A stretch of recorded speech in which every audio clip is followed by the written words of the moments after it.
재테크를 처음 시작하려는 분들이 가장 많이 고민하는 게 바로 시드머니의 규모예요. 특히 금이나 은 같은 안전자산은 왠지 돈이 아주 많아야 시작할 수 있을 것 같다는 편견이 있거든요. 하지만 2026년 상반기 기준으로 보면 이제는 큰돈 없이도 충분히 스마트한 투자가 가능한 시대가 됐어요. 지금 내 지갑에 있는 100만 원, 이 금액이 과연 작기만 할까요?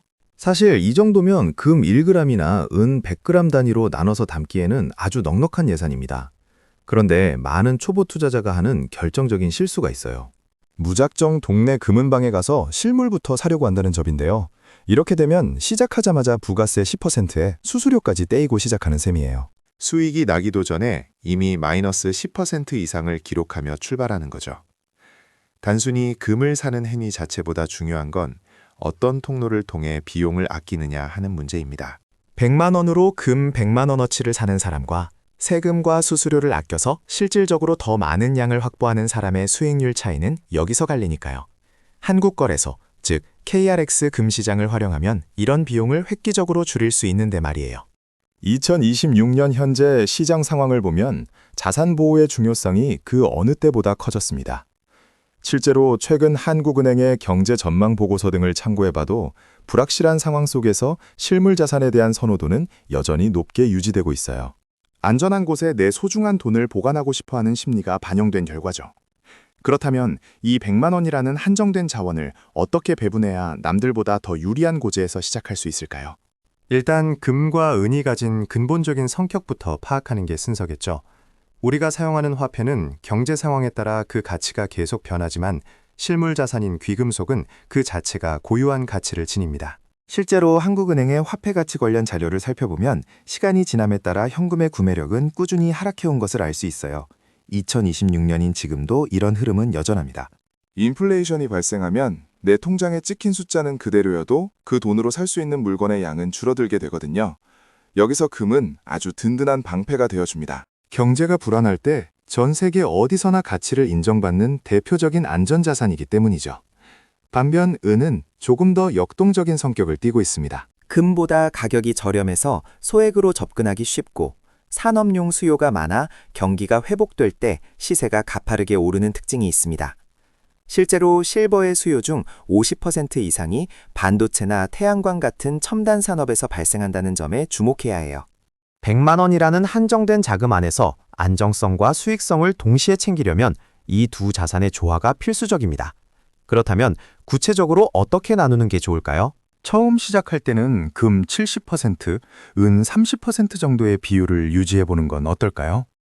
70만 원 정도를 안정적인 금의 배분에 중심을 잡고 나머지 30만 원으로 은을 매수해 시장 변동성에 대응하는 방식입니다. 이렇게 하면 전체 자산의 변동폭을 줄이면서도 은에서 발생하는 추가 수익 기회를 잡을 수 있습니다. 가장 큰 오해 중 하나가 금 투자는 돈이 많아야 할 수 있다는 생각인데요. 요즘은 금 1g, 은 100g 단위로도 거래가 가능해서 100만 원으로도 충분히 포트폴리오를 구성할 수 있습니다. 비싼 골드바를 통째로 사야 한다는 부담감을 버리면 길이 보입니다. 단순히 돈을 모으는 것에서 나아가 내 자산의 질을 바꾸는 연습을 시작하는 거예요. 우리 대부분은 자산이 늘어나기만을 바라지만 사실 내 돈이 깎여나가지 않게 지키는 것이 훨씬 더 중요하잖아요. 이런 기초 체력이 갖춰져야 나중에 더 큰 기회가 왔을 때 과감하게 움직일 수 있습니다. 그렇다면 내 돈을 지키면서 금을 모으는 가장 효율적인 방법은 무엇일까요?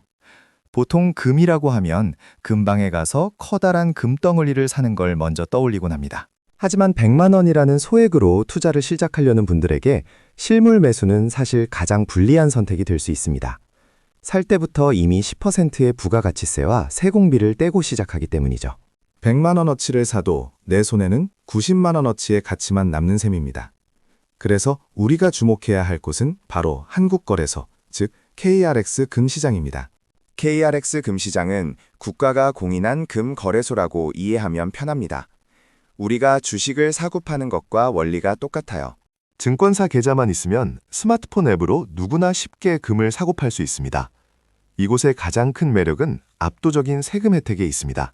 보통 금펀드나 은행의 금통장은 수익의 15.4%를 배당소득세로 내야 하지만 KRX 금시장에서 거래하면 이 양도소득세가 아예 없습니다.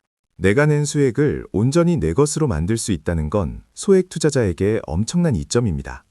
거래 단위도 우리 같은 소액 투자자에게 딱 맞습니다. 1g 단위로 거래가 가능하기 때문인데요. 최근 시세를 기준으로 보면 약 10만 원대의 금액으로도 금 투자를 시작할 수 있습니다. 100만 원의 예산이 있다면 한꺼번에 다 사지 않고 시점을 나누어 10번에 걸쳐 분할 매수하는 전략도 가능합니다. 이렇게 하면 가격 변동 리스크를 줄이면서 차곡차곡 자산을 쌓아갈 수 있습니다. 수수료 측면에서도 KRX 금시장은 독보적입니다.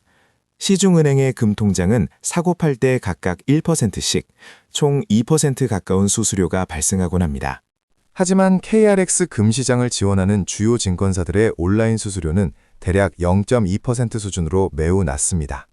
100만 원을 투자할 때 은행에서 2만 원이 수수료로 나간다면 여기서는 단돈 2천 원이면 충분하다는 뜻입니다. 이 작은 차이가 시간이 지나 자산 규모가 커지면 무시 못할 수익률 차이를 만들어냅니다. 이용 방법도 정말 간단합니다.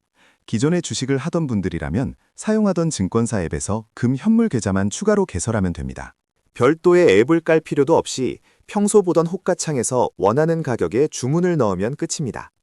여기서 매수한 금은 한국예탁결제원에서 안전하게 보관해주기 때문에 집안 어디에 숨겨둬야 할지 고민하거나 잃어버릴까봐 걱정할 필요도 전혀 없습니다. 물론 나중에 금을 직접 만져보고 싶다면 실물로 인출할 수도 있습니다. 다만 실물로 찾는 순간 10%의 부가가치세와 인출 비용이 발생한다는 점은 꼭 기억해야 합니다. 그래서 자산을 불리는 게 목적인 분들이라면 계좌 안에서 숫자로만 금을 보유하는 게 훨씬 유리합니다. 부가세 없이 순수하게 금 시세 상승의 혜택만 누리는 거죠. 실제로 한국거래소의 통계를 보면 KRX 금 시장의 거래량은 꾸준히 늘어나는 추세입니다. 합리적인 투자자들이 점점 더 이 시장의 가치를 알아보고 있다는 뜻이기도 합니다. 금이 이렇게 스마트한 투자 수단이라면 은은 어떨까요? 사실 소액 투자자에게는 은이 더 매력적인 선택지가 될 수 있어요.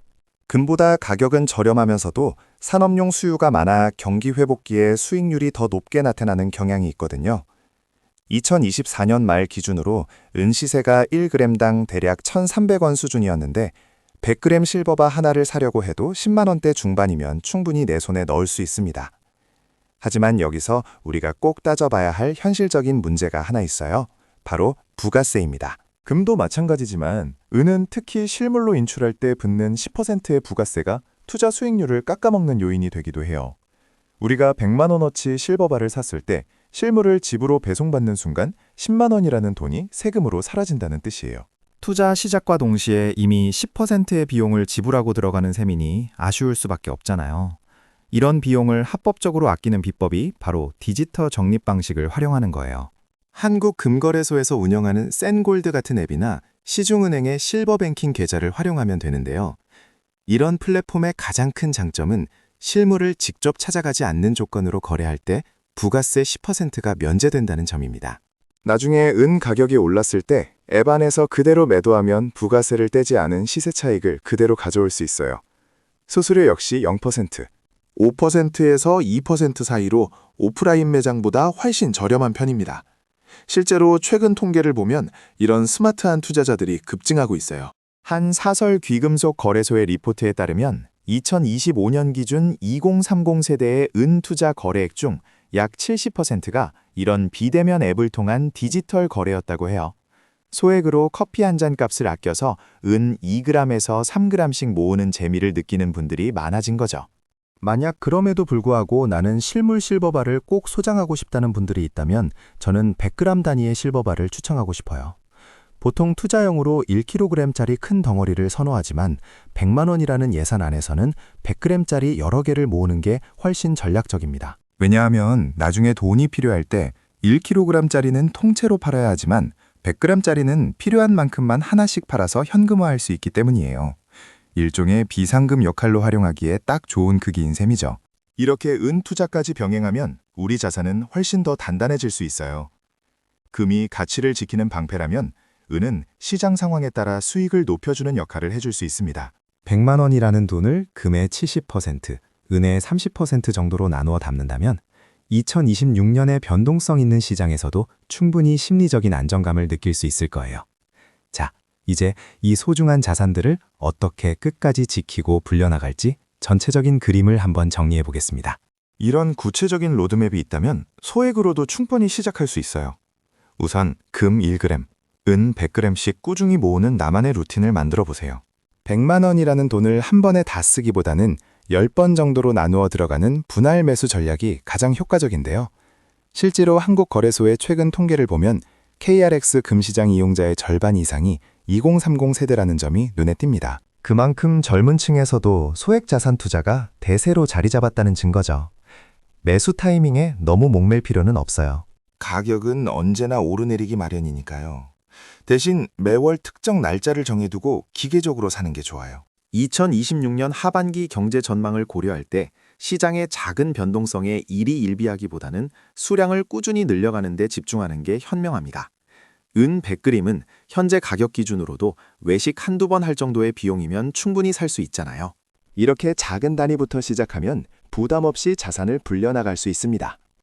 금과 은은 단기적인 수익보다는 내 자산의 가치를 지키는 든든한 보루라고 생각해야 해요. 최소한 3년에서 5년 정도는 묵혀둔다는 여유로운 마음가짐이 필요하거든요. 소액이라도 꾸준히 적립하다 보면 어느새 묵직한 실물 자산이 되어 우리를 지켜줄 거예요. 이게 바로 진짜 재테크의 시작입니다. 결국 가장 중요한 건 실천하는 용기예요. 이론만 아는 것과 직접 내 계좌에 금 1g을 담아보는 건 완전히 다른 경험이 될 수 있습니다. 오늘 정리해드린 방법들을 하나씩 따라해보면서 나만의 자산 포트폴리오를 멋지게 완성해보는 건 어떨까요? 앞으로도 실전 투자에 꼭 필요한 정보들 계속 전해드릴게요. 함께 성장하고 싶다면 다음 이야기도 놓치지 마세요. 궁금한 부분은 언제든지 이야기해주시면 확인해볼게요.